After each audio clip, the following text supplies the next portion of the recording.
Hello everyone, in this video we are going to review Osram Night Breaker laser headlights and see if they really worth the buzz and the 5 times higher price than normal halogen lights.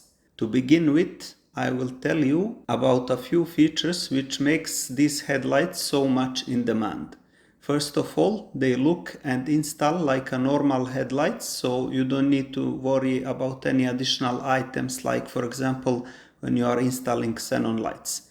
Still, from Osram they are promising 150% more brightness, up to 150 meters long beam for better visibility, and 20% whiter light for a modern look. And all this due to innovative laser technology. However, do they really keep up with the promises? We will find out in this video. Here is how the old normal $5 bulbs look like. The visibility is not bad, but I don't like the yellowness in them. So let's install one Osram bulb and see is there any difference. As you can see on the first look, I cannot notice any significant difference which would justify the higher price that you will pay for Osram bulbs compared to any normal bulb.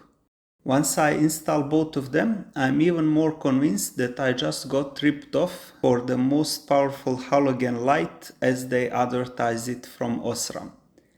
Let's have another look. But let me know what do you think in the comments. Are they really worth it or no? In my opinion, maybe they are worth 2 times the normal bulbs, but definitely not 5 times more. And that will be all for this video. Until next one, Assalamu alaikum, may peace be upon you. Salam, salam, salam, salam, salam, salam.